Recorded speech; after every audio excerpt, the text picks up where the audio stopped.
Bradford City crash out of the EFL Trophy at the semi-final stage for back-to-back seasons, this time at the hands of Birmingham City. And in today's video, we're going to react to the game, talk about all the key moments and the big controversial refereeing decisions as well. If you do go on to enjoy, make sure to like, comment and subscribe. 100 likes would be massively appreciated. And let's get straight into it. We'll start out firstly then with the two teams starting 11 then for this game. Birmingham, by the looks of things, pretty much went at full strength. Let me know down below, Blues fans, could you have gone really any stronger than this starting 11? Obviously they chose to go with Allsop in goal. I think Peacock Farrell has played quite a lot of games in this competition, but they went with their number 21, a back four of Garda Hickman at Clara, Ben Davies, who's previously played for likes of Preston, Rangers, Liverpool as well, with Cochrane at left back. They had Peake and Iwata in the midfield. Goodness me, them two, they could literally just pass the ball between themselves for probably 4 days straight and not a single pass had even got a millimetre out of place. They had a front three of Dowell, Williamson and Wright in behind the £15 million man at Jay Stansfield, whereas you compare it to Bradford City side, where it was a team made up of complete free transfers, a loan in Jack Shepherd and a very small undisclosed fee in Tyreek Wright, which must have been what, about £25,000. The fact we took them all the way to the 88th minute, a big congratulations to this side, because they put in a real shift and I'm so proud of this team. There's been moments this season, last season and many years gone by where I felt so disconnected as a Bradford City fan to the team that's on the pitch. Not even that long ago, the Notts County away game back at the end of December is a prime example of that. But the work rate and effort that this team showed last night, absolutely excellent. And for, on paper, the money that's been spent between the two squads, absolutely incredible. And it's not just about comparing the starting 11s as well. You compare the substitution options. Look at the players that Birmingham have got. Ethan Laird, Alfie May, who scored bucket loads of goals in League One over the last couple of seasons, Keshi Anderson, Lyndon Dykes, Scotland international, Grant Hanley was playing regularly in the Euros not even a year ago for Scotland, and Christian Bielik has in the past proved to be a top 6 championship midfielder. Absolutely incredible squad depth. And you compare it to ours, we've got Callum Johnson, who's a right back, we've got Jay Ben, who's a right back, Joe Hilton, who's a goalkeeper, Paul Huntington and Neil Byrne are both centre halves who are over the age of 32, Clark Adore, very versatile but also very ineffective wherever he really plays, and Harry Ibbotson, who managed to get his debut last night. Big congratulations to him, came on for the last couple of minutes. 18-year-old academy graduate who is currently on loan at Guiseley, step 3 of non-league.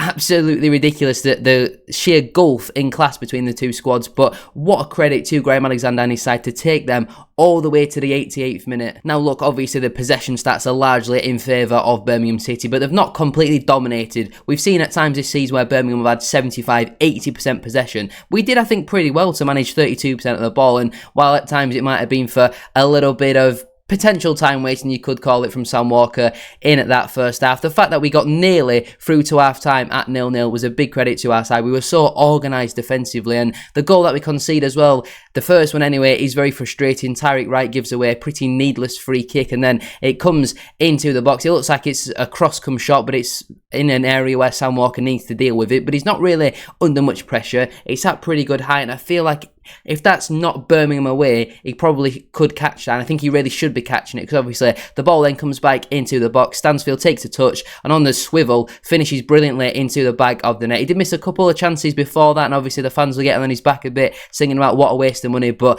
that was a finish of a £15 million man, a real touch of class into the back of the net, and a real dampener for what was on the whole a pretty positive half. We had the decent half chance as well. Brad Halliday had a shot which was well blocked by their defender. We had the odd corner as well, and when Birmingham fans going into this game thought they were going to steamroll us 5-6-7-0 potentially, I certainly saw a few of them in the comments of the match preview. The fact we got to half-time only 1-0 down gave us a real fighting opportunity. And we moved on into the second half. Obviously a big controversial refereeing decision as Jay Stansfield was brought down by Romney Critchlow inside the penalty area. The referee deemed it not to be a penalty. Within 15 seconds the ball is in the bag of the Birmingham net. We counter-attack absolutely excellently. Alex Patterson plays the ball out wide to Anthony Sarsfield. He whips in a ball towards that front post, and Poynton's done what every good attacking player can do. Get between the goalkeeper and the defender and just throw your body at it. He does that, that, drills it into the bottom corner. And at the time, I was very confused. I thought Sarcevic had actually scored, and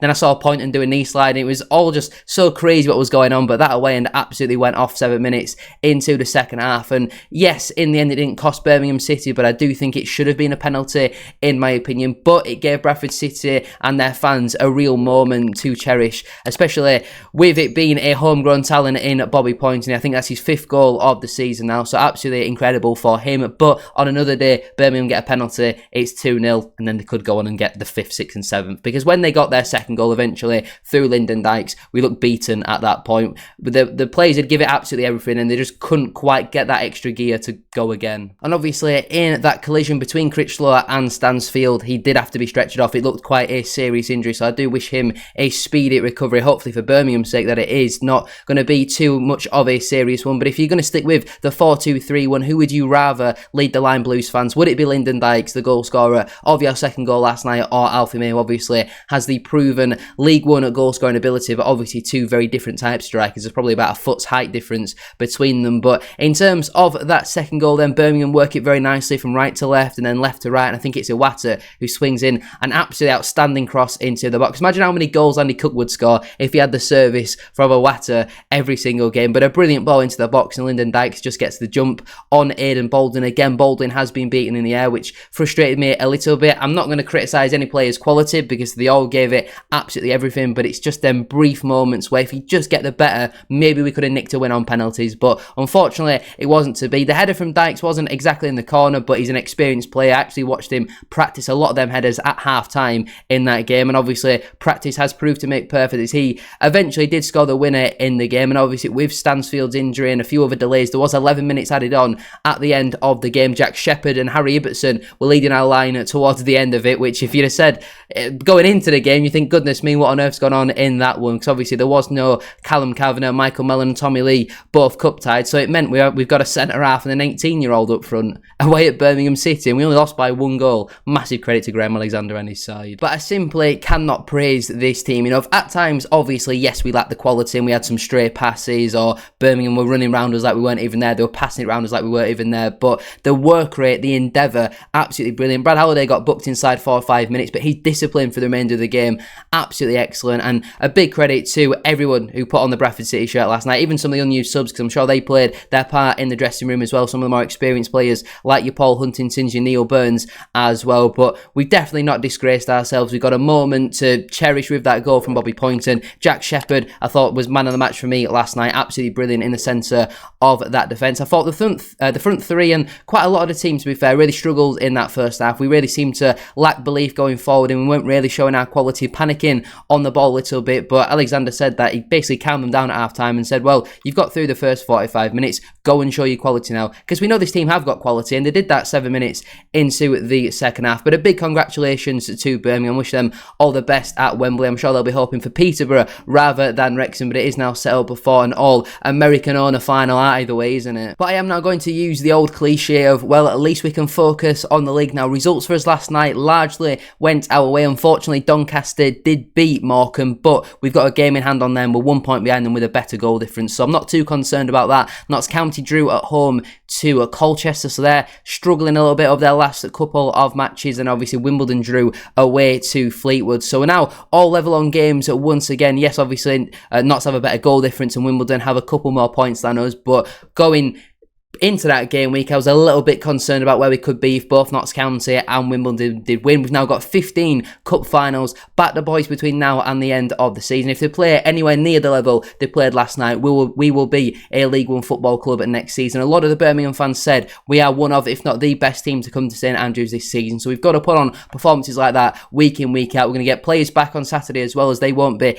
cup tied for that competition, which is important for us. I think we're going to need to make some changes because the boys put in a real shift last night. Nothing but pride, nothing but the emotion of being proud towards this football team after last night. Absolutely brilliant. Yes, we lost. Commiserations to the players, but big congratulations to Birmingham, and I hope they go on and achieve the double this season, because they're definitely going to win the title, aren't they? So they might as well have a virtue trophy to go with it.